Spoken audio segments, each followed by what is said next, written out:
Querido y eterno Padre que estás en el cielo, santificado sea tu nombre. Gracias, Señor, por esta linda oportunidad de abrir tu palabra. Queremos aprender en la escuela de Jesús. Queremos pedirte, Señor, que nos ilumines al momento que vamos a hablar acerca de este tema tan importante. Colocamos nuestra vida en tus manos, Señor. Lo hacemos en el nombre de Jesús. Amén. Bien, mis queridos hermanos, vamos a abrir nuestras Biblias en el libro de Génesis, capítulo 2, versículos 2 y 3. Será de allí que partiremos con el estudio de la palabra del Señor. Lo primero que vamos a establecer es la validez del sábado como día del Señor. Esto es algo que todo adventista del séptimo día conoce.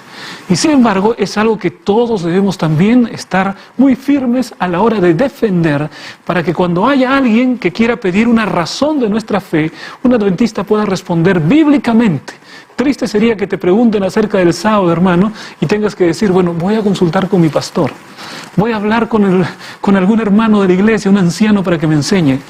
No creo que eso sea bueno. Cada miembro de la iglesia debe saber cómo defender la fe cuando hay alguien que quiera preguntarle acerca de eso. Génesis capítulo 2, versículos 2 y 3, tiene la primera referencia al sábado.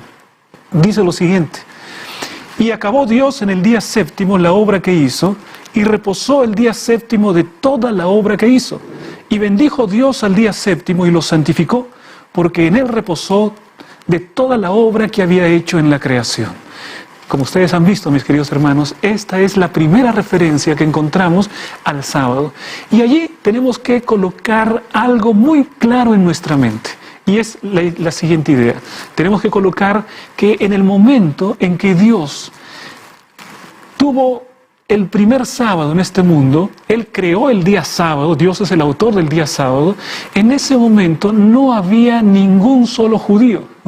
Cuando Dios creó el día sábado, no había ninguna otra persona, solamente estaban Adán y Eva. Y la palabra de Dios nos dice que fueron Adán y Eva los primeros observadores del sábado. En nombre de la humanidad, porque todos nosotros somos hijos de Adán y Eva, en nombre de la humanidad ellos guardaron el día sábado, porque ese sábado, dice el texto bíblico, Dios lo bendijo, Dios lo santificó y Dios reposó en ese día.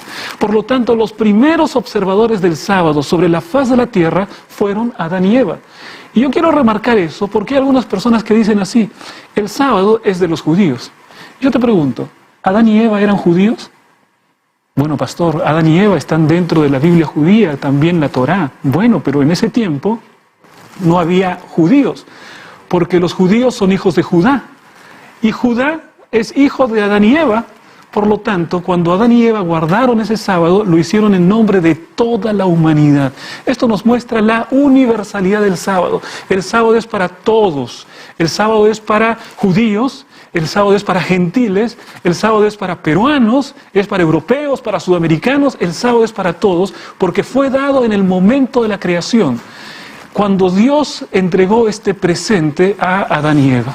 Si nosotros avanzamos en la historia bíblica, vamos a encontrar que nuestro Señor Jesucristo, Él también fue un guardador del día sábado. Lucas capítulo 4, versículo 16. Allí dice lo siguiente: vino a Nazaret, donde se había criado, y en el día de reposo entró en la sinagoga conforme a su costumbre y se levantó a leer. Claramente la palabra de Dios nos dice que Jesús también guardó el sábado. Conforme a la costumbre que tenía, Él fue a una sinagoga en día sábado, de la misma manera, querido hermano, como tú vas a la iglesia, o de la misma manera como te has conectado en este programa en el día del Señor, día sábado, para poder tener comunión con tus hermanos de toda Sudamérica, porque ahora todos estamos conectados a través de este ayuno y oración. Esto quiere decir, mis hermanos, que nuestro Señor Jesucristo se transforma en nuestro ejemplo también al guardar el sábado. Yo quiero preguntarte, y quizás sería bueno que puedas preguntar a toda persona que te hable acerca del día sábado, tratando de cuestionar que el día sábado ya no es el día del Señor o algunas cosas así, que le preguntes, ¿cuál es el día que tú guardas? ¿Tú guardas el día que Jesús guardó? Esa sería una buena pregunta, ¿no te parece? ¿Tú guardas el día que Jesús guardó? Porque si nosotros vamos a la Biblia, no hay otro día que Jesús guardó. Jesús no fue los domingos, no fue los lunes, no fue los viernes para poder guardarlo en la sinagoga junto con todos los hermanos. La Biblia dice que entró en la sinagoga conforme a su costumbre y se levantó a leer. Jesús guardó el sábado, mi hermano. Y si Jesús guardó el sábado, Él es nuestro ejemplo supremo. Por lo tanto, nosotros también debemos guardar el sábado. Un detalle adicional vamos a encontrar en Mateo capítulo 24, versículo 20. Ahí en la palabra de Dios nos habla del mensaje que Jesús dio acerca del tiempo del fin. Ese mensaje también lo encontramos en diferentes capítulos en el libro de Lucas. Sin embargo, aquí hay algo que me gustaría que tú puedas tener en cuenta. Dice lo siguiente: orad pues que vuestra huida no sea en invierno ni en día de reposo. Jesús le está hablando a sus discípulos y les está hablando acerca de la destrucción de Jerusalén. La destrucción de Jerusalén sucedió en el año 70 después de Cristo, prácticamente 40 años después que Jesús dio este mensaje. Y Jesús le dijo a sus discípulos que tenían que estar preparados para el momento de la destrucción de Jerusalén que iba a ocurrir 40 años después. ¿Cuál fue el mensaje de Jesús? Le dijo: oren para que vuestra huida no sea en día de reposo. Oren para que vuestra huida no sea en día de reposo. Quiere decir que en el momento de la destrucción de Jerusalén, la oración de los cristianos debía ser para que su huida no sea en día de reposo. 40 años después, vino la destrucción de Jerusalén y los cristianos se salvaron escuchando este mensaje de Jesús. Jesús les dice a los cristianos que el sábado todavía era vigente después de la cruz de Cristo. Porque 40 años después, ellos tenían que salir en un momento en el que no fuese sábado y que esa tenía que ser su oración. Claramente, mis hermanos, el sábado también se guarda después de la cruz de Cristo. De manera que vemos una línea clara de argumentación en la Biblia. El sábado en el Génesis, el sábado en el tiempo de Jesús, el sábado después del tiempo de Jesús. Y esto realmente significa que el sábado es importante dentro de las enseñanzas que encontramos en la palabra de Dios. Amén, querido hermano, porque tú te has reunido con tu familia en el día del Señor, el mismo día que Jesús guardó. Amén, porque nuestro ayuno se realiza también en el mismo día que Jesús guardó, que es el mismo día que aparece en el cuarto mandamiento de la ley de Dios, que es el mismo día en el que Jesús reposó, Jehová reposó al momento principal, al momento inicial, en el momento de la creación. Por eso es que Ezequiel, capítulo 20, versículo 20, nos muestra una verdad adicional, que el sábado cumple también un propósito para el que Dios lo ha formado y lo ha entregado a la raza humana. Ezequiel, capítulo 20, versículo 20. Por favor, busquen allí en la palabra de Dios, dice lo siguiente: y santificad mis días de reposo, que eso es sábado, y sean por señal entre mí y vosotros, para que sepáis que yo soy Jehová vuestro Dios. Han notado claramente que Ezequiel capítulo 20, versículo 20, nos asegura que el sábado es una señal, que el sábado constituye una marca registrada de nuestro Dios, una señal en el tiempo pasado y también ahora en nuestro tiempo, cuando un ganadero quiere establecer cuál es el animal de su propiedad, ya sea una vaca, ya sea algún ternero, ¿no es cierto? ¿Qué es lo que hace? Él coloca su marca, ¿no? Y colocando su marca con hierro sobre el cuerpo del animal, lo que está diciendo: este animal me pertenece, ¿no? Está colocando esa señal. Bueno, cuando nosotros vamos a la palabra de Dios, encontramos que el Señor también tiene una señal para identificar a su pueblo. Y si tú eres parte del pueblo del Señor, vas a tener la señal del Señor. ¿Y cuál es la señal que el Señor ha colocado para poder identificar a su pueblo? Bueno, claramente la palabra de Dios nos dice que el sábado es la señal por la cual Dios está identificando a su pueblo. El sello también nosotros lo encontramos en el libro Apocalipsis, pero hay una relación muy estrecha entre el sello y la señal, y ahora lo vamos a comprobar. Cuando nosotros vamos al significado de la palabra sello, la palabra sello tiene dos significados. Sello es la herramienta o el instrumento con el que uno realiza el sello. Pero sello también es la marca que queda en un papel como consecuencia de haber aplicado el instrumento sello. Por lo tanto, ahí tenemos dos significados de la palabra sello. Sello es el instrumento para sellar y sello es la marca que queda después de haber aplicado el instrumento. Y entonces uno puede pensar de esta manera: el sábado, ¿de qué manera es señal? ¿Es el instrumento para sellar o es la marca que queda como consecuencia de haber sellado? ¿Cuál será realmente el significado del sábado? Bueno, vamos a ver, hermanos queridos, que en la palabra de Dios se nos dice que la señal del Señor se encuentra dentro de la ley de Dios, ¿no? Y sella la ley entre mis discípulos, dice la Biblia. Ese texto es tremendo. Si dice sella la ley entre mis discípulos, lo que está diciendo es que el Señor quiere que la ley, que su ley pueda estar dentro de nuestro corazón. Entonces tenemos que el instrumento que el Señor usa para poder identificarnos es su propia ley. Y dentro de la ley hay también algo mucho más específico, que es el sábado como día del Señor. Pero vamos a pensar sobre este asunto de la ley. La ley tiene un propósito especial para la vida del cristiano. La ley nos muestra cuál es el carácter de Dios. ¿Quieres conocer cuál es el carácter de Dios? Bueno, lo que vas a conocer como carácter de Dios lo vas a encontrar en la ley de Dios. Dios es amor. Dios es puro, así como nos pide la ley que seamos puros. Dios es honesto, como la ley nos pide que seamos honestos. Dios es verdad, en Dios no hay codicia, todo eso. Entonces la ley lo que hace es graficar lo que es el carácter de Dios.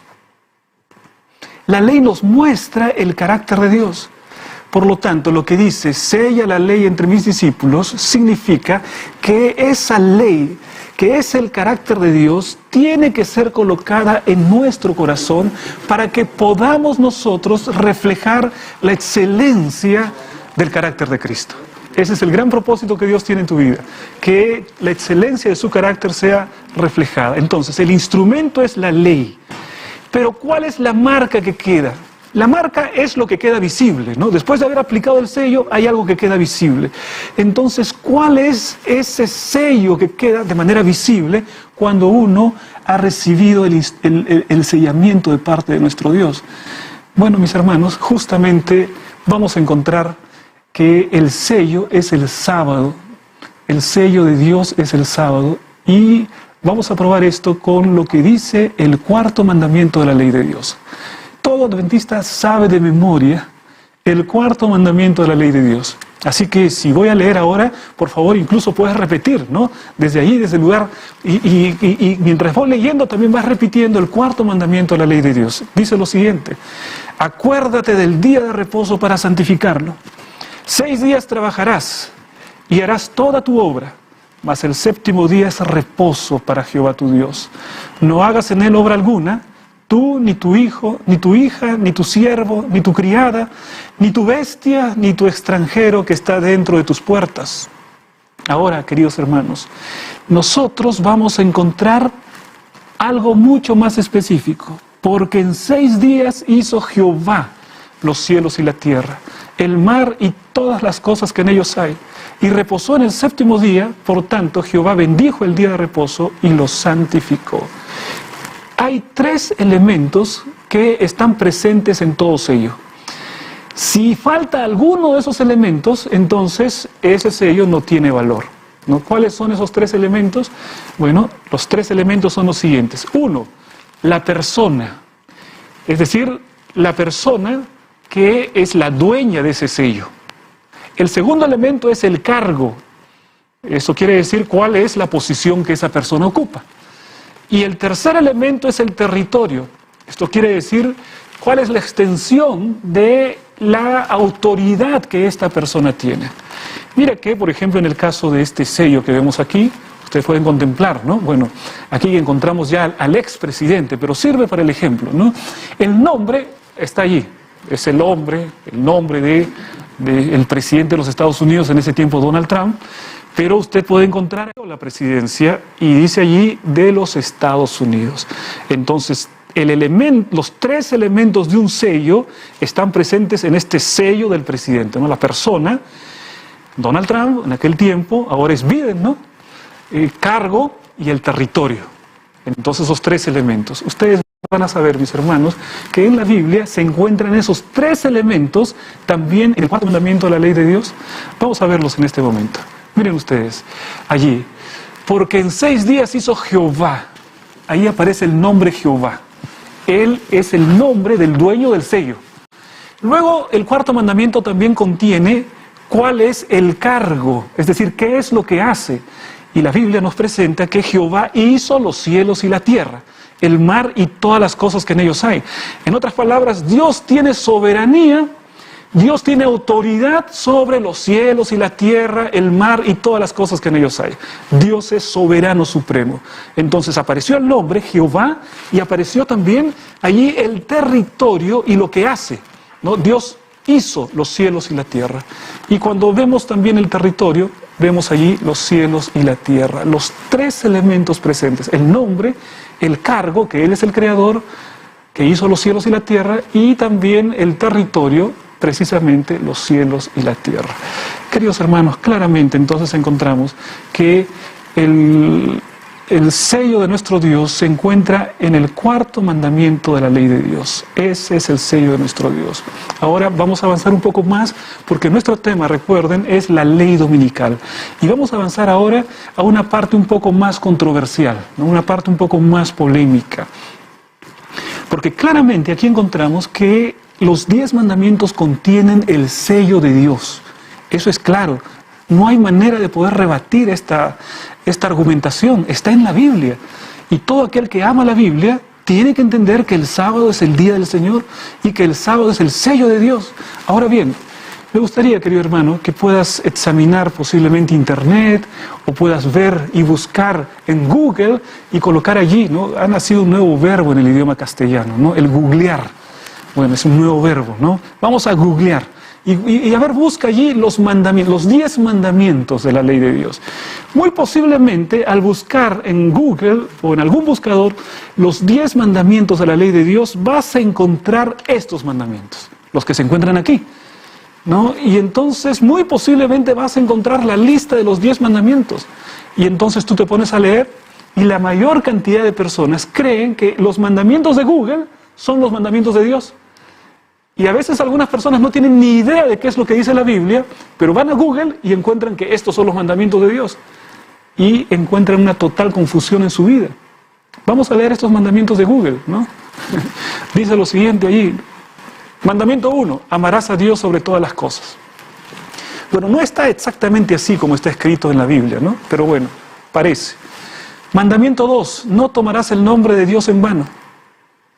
Bueno, allí nos faltó un mandamiento, ¿no? Parece que faltó el mandamiento de no te harás imagen. ¿Dónde está ese mandamiento? Desapareció. Mandamiento 3, santificarás las fiestas. Esto es algo que no se encuentra en la Biblia, tú sabes. Mandamiento 4, honrarás a tu padre y a tu madre. 5, no matarás, no cometerás actos impuros, no robarás, no dirás falso testimonio ni mentiras. No consentirás pensamientos ni deseos impuros, no codiciarás los bienes ajenos. Allí sí hay una cantidad de cambios. Algunos sí podríamos decir que, bueno, se han cambiado las palabras, pero el concepto está allí. Pero hay otros que han desaparecido. El mandamiento 2, que dice que no te debes hacer imagen ni adorar a las imágenes, no aparece.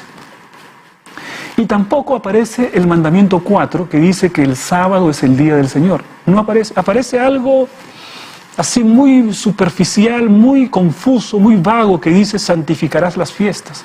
Pero eso no dice que guardes el día sábado, acuérdate el día sábado. No aparece ese mandamiento por ninguna parte. Entonces aquí hay un cambio que se ha realizado en los mandamientos de Google, ¿no? Los mandamientos de Google no son los mandamientos de Dios. Y entonces la gran pregunta que uno puede realizarse aquí ahora es, ¿y quién creó los mandamientos de Google? ¿Por qué aparecen esos mandamientos? ¿Y por qué estos mandamientos no están en sintonía con lo que dice la Biblia? ¿Qué hay detrás de toda esta historia? ¿Quién cambió los mandamientos? Te puedes preguntar, ¿quién cambió los mandamientos? Bueno, uno podría decir, bueno, pastor, ¿quién podría haber cambiado? El único que tiene poder para cambiar los mandamientos es Dios, porque los mandamientos son de Dios. Así que si alguien cambió los mandamientos, tendría que ser Dios. Ese es un buen razonamiento.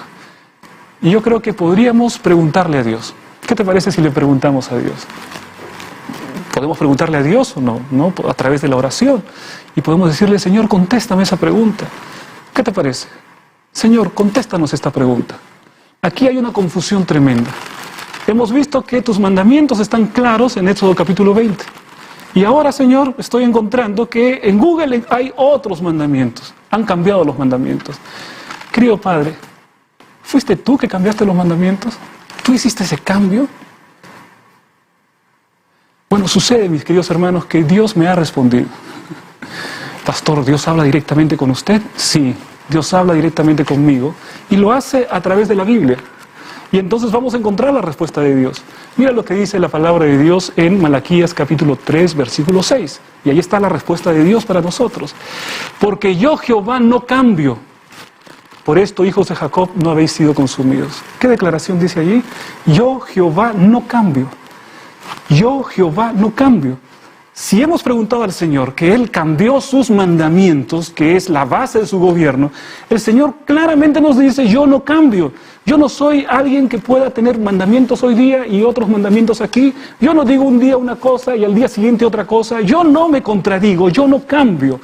Por eso podemos confiar en Dios, porque lo que Él dice, Él hace, Él cumple.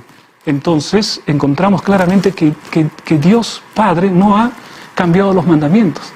Pero alguno podría decir, pastor, pero puede ser Jesús. Jesús puede cambiar los mandamientos, porque Él también es Dios y también de repente cambió Él los mandamientos, ¿no? Pues le podemos preguntar a Jesús, ¿no? ¿Qué tal si le preguntamos? Vamos a preguntarle, ¿no? Señor Jesús, hemos encontrado esos mandamientos y ya tu Padre, Jehová, ha dicho que Él no ha cambiado. ¿Será posible que tú cambiaste los mandamientos, Señor Jesús? Bueno, Jesús también me respondió. Y Jesús nos responde también a través de su palabra. ¿Y qué es lo que dice su palabra? Mira lo que dice la palabra de Dios. Allí, Mateo capítulo 5, versículos 17 y 18. Palabras de Jesús. No penséis que he venido para abrogar la ley o los profetas. No he venido para abrogar, sino para cumplir. Porque de cierto os digo que hasta que pasen el cielo y la tierra, ni una jota ni una tilde pasará de la ley hasta que todo se haya cumplido. Respuesta contundente de Jesús. Él dice, yo no cambié los mandamientos. Hasta que pasen el cielo y la tierra, ni una jota ni una tilde pasará de la ley. Así que ciertamente no fue Dios el Padre, no fue Jesús. Los únicos que podían cambiar los mandamientos de Dios serían ellos. Y entonces, pastor, ¿quién habrá cambiado los mandamientos? Me preguntas. Y yo también me pregunto eso. ¿Quién cambió los mandamientos? Tenemos que ir a la palabra profética porque la Biblia tiene todas las respuestas, inclusive esa. ¿Quién creó los mandamientos de Google? Esos mandamientos que encontramos allí, que no están en la Biblia y que Dios no cambió los mandamientos y que Jesús tampoco lo hizo. ¿Quién cambió? Bueno, vamos a ir a lo que dice la palabra de Dios, porque hay un versículo que nos habla que alguien cambiaría los mandamientos. Y entonces el cambiar los mandamientos es el cumplimiento profético de algo que la Biblia ya había anunciado. Vamos a ir al libro de Daniel, capítulo 7, versículo 25. Mira lo que dice allí. Daniel 7, 25. Y vamos a estar atentos, hermanos, porque esto es importantísimo. Dice, y hablará palabras contra el Altísimo, y a los santos del Altísimo quebrantará. Ahora escuchen. Y pensará en cambiar los tiempos y la ley. Y serán entregados en su mano hasta tiempo, tiempos y medio tiempo. Voy a repetir esta última parte del texto bíblico. Y pensará en cambiar los tiempos y la ley. Y además tendrá supremacía este poder, porque dice, serán entregados en su mano hasta tiempo y tiempos y medio tiempo. Este es el poder que ha querido cambiar los mandamientos de Dios. Este es el poder que ha originado los mandamientos de Google. Aquí está, porque la palabra de Dios dice que habría un poder que surgiría en la historia, que tendría un predominio tan grande que se atrevería a cambiar los mandamientos de Dios. Ahora, tenemos que estar muy prevenidos respecto de este intento. Porque yo te pregunto, ¿será que Satanás o será que cualquier poder humano puede cambiar los mandamientos de Dios? Los mandamientos son de Dios. Es imposible que cualquier fuerza del universo pueda cambiar algo que Dios no cambia. Entonces, no es que este poder va a cambiar los mandamientos de Dios. Lo que dice la Biblia es que pensará, es decir, que intentará cambiar los mandamientos de la ley de Dios. En otras palabras, los mandamientos están siempre vigentes. Los mandamientos de Dios siempre están allí, son eternos, están en la palabra de Dios. Pero lo que sí puede hacer este poder es engañar a las personas con mandamientos falsos. El mandamiento de Dios continúa en vigencia, nadie lo cambia porque es un mandamiento de Dios, son principios eternos. Pero lo que sí puede hacer Satanás es intentar cambiar en el corazón de las personas, en la mente de las personas, cambiar la ley de Dios. Y eso es precisamente lo que dice este texto. No puede cambiar la ley de Dios, la ley de Dios es inmutable. Lo que puede hacer es engañar a la gente que la ley de Dios ha cambiado. Y esto, mis hermanos, ha sido precisamente históricamente lo que se ha hecho con los mandamientos de Dios. Esta idea de cambiar los mandamientos de Dios. ¿Sabes qué? En este capítulo, en el capítulo 7, se nos está hablando acerca del cuerno pequeño. El cuerno pequeño aparece y dice, intentará cambiar los tiempos y la ley. Ese es el cuerno pequeño. Pero en la Biblia encontramos que el cuerno pequeño aparece en varios lugares. Tú levantas una piedra en la Biblia y aparece un cuerno pequeño allí, porque en varios lugares aparece la Biblia. Vamos a ver, por ejemplo, qué otros lugares aparece este poder que trata de cambiar los tiempos y la ley. Veamos. Este poder aparece, por ejemplo, en Daniel capítulo 8. El cuerno pequeño aparece en Daniel capítulo 8, incluso con el mismo nombre, cuerno pequeño. Hay ciertas diferencias, pero no vamos a hablar de eso ahora. También aparece en Apocalipsis 13. La primera bestia que aparece en Apocalipsis 13 se refiere al mismo poder. Y tú me dices, pastor, ¿y cómo sabe eso? Bueno, claramente es el mismo periodo de tiempo. Tiempo, si la mitad de un tiempo equivale a 42 meses que están en Apocalipsis 3. Entonces también aquí tenemos el mismo poder del cuerno pequeño, pero con otro símbolo, que es la bestia espantosa, ¿no? Que tiene 7 cabezas, y bueno, eso es Apocalipsis 3. Es el mismo poder. Ese mismo poder aparece también con la figura de la mujer que está en Apocalipsis capítulo 17. Es el mismo poder. Y es el mismo poder al que Pablo le llama el hijo de perdición, ¿no? ¿Recuerdas allí en el libro de Tesalonicenses cuando dice, ¿no?, que está en acción el hijo de perdición, el que se siente en el trono de Dios y que se hace pasar por Dios perfecto? Este es este mismo poder. Entonces en la Biblia el poder que cambia los mandamientos está en Daniel 7, está en Daniel 8, está en Apocalipsis 13, está en Apocalipsis 17, está en Tesalonicenses, en diferentes lugares. Algo nos está queriendo decir Dios. Dios está queriendo dar un mensaje a su pueblo. Él no quiere que el pueblo permanezca a oscuras. Si es que el mundo ha sido engañado respecto a los poderes que cambian la ley de Dios, no es porque Dios haya sido negligente y no haya avisado. Dios ha estado avisando en diferentes profecías, mencionando, dirigiendo su mensaje a la iglesia. No se dejen engañar. Habrá un poder que quiere cambiar la ley. No se dejen engañar. Y por diferentes figuras, diferentes símbolos proféticos, la Biblia nos ha presentado este poder. Y este poder, mis queridos hermanos, aparece pues en Apocalipsis 13. Vamos a ver qué es lo que dice Apocalipsis 13 respecto de este poder. Y allí nos vamos acercando al tema de la ley dominical. Porque ahora vamos a identificar este cuerno pequeño, esta bestia espantosa y terrible, ¿no?, que aparece aquí también en Apocalipsis 13. Dice lo siguiente, versículos 1 y 2. Me paré sobre la arena del mar y vi subir del mar una bestia que tenía 7 cabezas y 10 cuernos. Este es el cuerno pequeño, pero con otra figura. Y en sus cuernos 10 diademas. Es decir, se trata de un poder que tiene mucha influencia. Y sobre sus cabezas un nombre blasfemo. Blasfemia quiere decir que atenta contra las verdades espirituales. Blasfemia. Y la bestia que vi era semejante a un leopardo, y sus pies como de oso, y su boca como boca de león. Y el dragón le dio su poder, su trono y grande autoridad. No podemos examinar ahora detalle por detalle lo que este símbolo significa. Pero sí lo que podemos hacer es identificar un poco más de cerca a este poder. Vamos a ver los siguientes versículos. Mira 3 y 4. Vi una de sus cabezas como herida de muerte, pero su herida mortal fue sanada y se maravilló toda la tierra en pos de la bestia y adoraron al dragón que había dado autoridad a la bestia.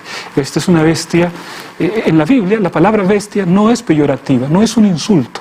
En la Biblia bestia significa animal, y esto representa un poder, y este poder es el mismo que nosotros hemos analizado en Daniel capítulo 7. Y este es el poder que cambia la ley de Dios. Y mira que la Biblia lo presenta reuniendo características que ya están en otras profecías. Ahora vamos a ir directamente a la identificación clara de este poder, ¿no? Está en un mensaje que encontramos en la Review and Herald, ¿no?, de Elena de White, y ella dice lo siguiente: mediante esta primera bestia se representa la Iglesia romana, una organización eclesiástica investida de poder civil, con autoridad para castigar a los disidentes. ¿Quién es el cuerno pequeño? La Iglesia romana. ¿Quién es el hijo de perdición? Exactamente eso mismo. ¿Quién está en Apocalipsis 13, esa bestia espantosa, terrible que está apareciendo allá? Exactamente lo mismo, la Iglesia romana. Repito, mediante esa primera bestia se representa la Iglesia romana. Una organización, aquí está la definición, ¿no? ¿Qué es la Iglesia romana? Y aquí viene la definición de la Iglesia romana. Una organización eclesiástica, es decir, es un poder religioso, investida de poder civil, quiere decir que tiene un interés en los poderes políticos y civiles, en las autoridades civiles, para poder juntar ese poder religioso y ese poder político y castigar a los disidentes. Es un poder perseguidor. Queridos hermanos, no hay dictaduras más poderosas sobre la faz de la tierra que aquellas que unen la religión con la política. La fuerza del poder eclesiástico con la fuerza del poder civil, porque entonces el poder civil se transforma en un instrumento para conseguir los fines de una iglesia. Por eso, adventistas, nosotros siempre hemos propugnado, y podemos leer todos los documentos que encontramos en Elena de White, en los documentos de la iglesia, la separación entre la iglesia y el Estado. Nosotros, adventistas, siempre estamos promoviendo la libertad religiosa, estamos promoviendo la separación entre la iglesia y el Estado, ¿no? Esto no quiere decir que nosotros dejemos de ser ciudadanos de nuestro país, por supuesto, y tenemos que ejercer nuestros derechos como ciudadanos, sin duda, pero la iglesia como iglesia tiene que estar completamente al margen de los intereses políticos que cambian conforme pasa el tiempo. Entonces, la gran característica de Roma, dice aquí, que es una organización eclesiástica investida de poder civil. La unión de lo político con lo religioso es lo que distingue a la organización de Roma. Y esto es lo que está presentado como la primera bestia. Queridos hermanos, en la historia nosotros vamos a encontrar que efectivamente eso sucedió, especialmente en el periodo profético de los 1260 días. Del año 538 hasta el año 1798, ¿qué fue lo que sucedió allí? Una organización eclesiástica y un poder civil, que fue lo que finalmente determinó allí que haya un poder perseguidor. ¿Qué encontramos más adelante? En 1798, la herida mortal. Allí se termina ese poder y, sin embargo, la Biblia dice que la herida mortal sería sanada. Entonces, después de 1798, la herida mortal es sanada y esto permite que haya un gran poder. Ahora bien, vemos que hay otro símbolo en la Biblia, en Apocalipsis 13. Esta es la segunda bestia. Y esta segunda bestia, no vamos a leer todo porque también el tiempo está pasando, pero esta segunda bestia representa también a un gran poder que va a aparecer en la historia y que ya apareció. Y nosotros vamos a encontrar la declaración de conflicto de los siglos. Se ha demostrado que los Estados Unidos de Norteamérica son el poder representado por la bestia de dos cuernos semejantes a los de un cordero. Claramente entonces encontramos que esta segunda bestia representa a los Estados Unidos. Apocalipsis 13 lo que nos dice es que habrá una comunión de intereses entre el poder religioso representado por el papado y el poder civil representado por esta segunda bestia que es los Estados Unidos de América. el papado y los Estados Unidos de América estarán en contubernio. Conforme va pasando la historia, vamos a encontrar que ellos van a tener intereses en común, de tal manera que finalmente nosotros vamos a encontrar que hubo un momento del surgimiento de Estados Unidos, 1776, dio origen a los Estados Unidos, y ahora nosotros podemos ver ya el cumplimiento de esta profecía. ¿Qué es lo que hace los Estados Unidos de Norteamérica? Allí encontramos que aparece otro elemento que es la imagen de la bestia. ¿Qué es lo que significa la imagen de la bestia? Aparece, bueno, en Apocalipsis capítulo 13, versículo 13, nos dice allí que en la tierra, que aparece esta bestia y tiene que formar una imagen de la bestia que se parece a la otra, ¿no? Se parece a la otra, y que las naciones tienen que adorar a esta bestia. Vamos a ver qué es lo que dice Elena de White acerca de la imagen de la bestia.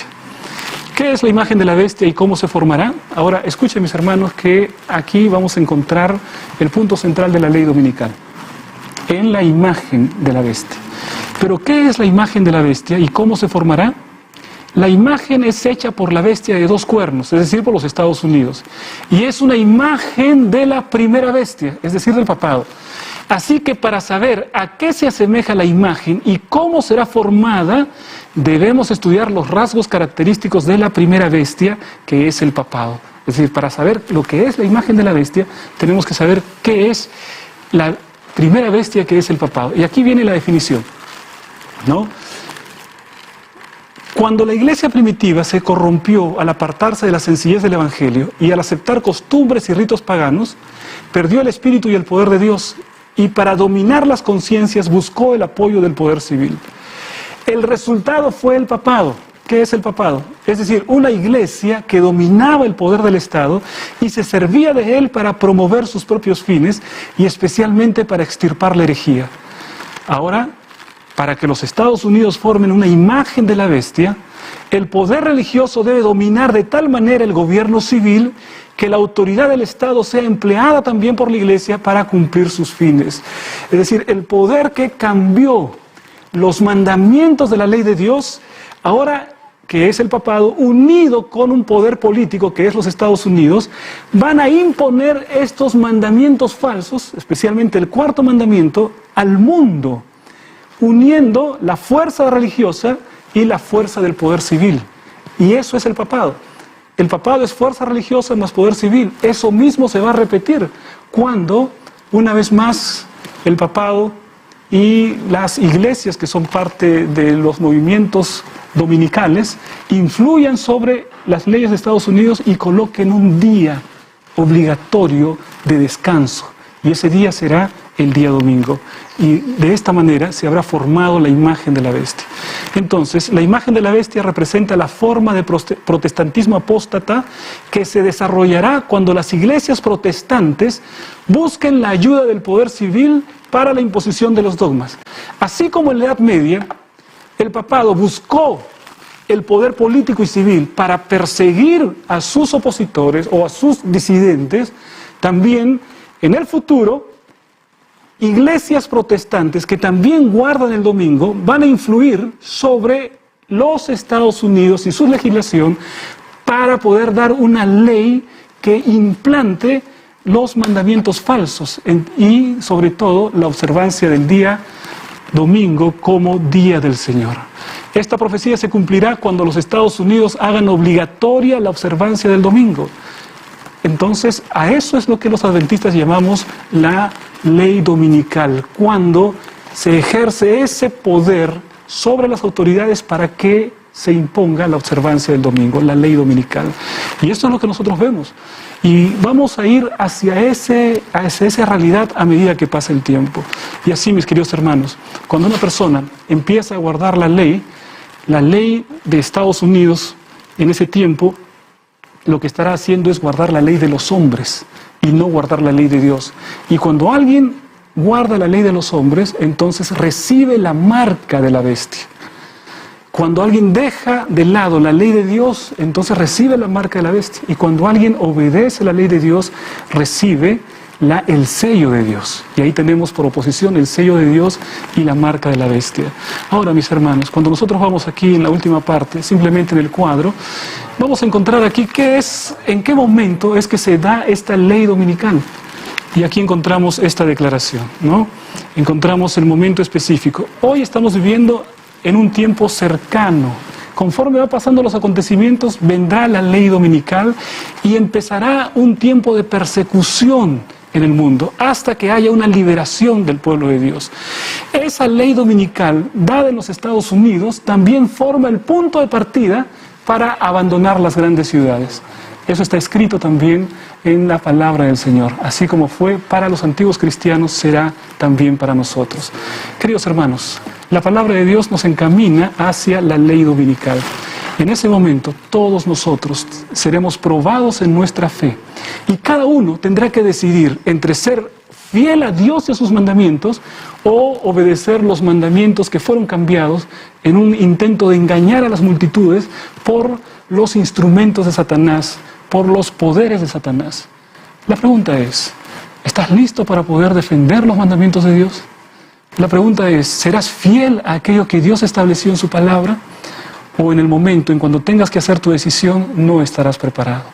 Querido hermano, te animo para que por la gracia de Jesús puedas estar firme en las promesas del Señor, puedas conocer los mandamientos de Dios y cuando sea el momento puedas decidir ser fiel a Dios y en contra de los mandamientos de los hombres. Que Dios te bendiga, mi querido hermano, que cada día de tu vida sea una expresión de fidelidad a los mandamientos del Señor Jesucristo.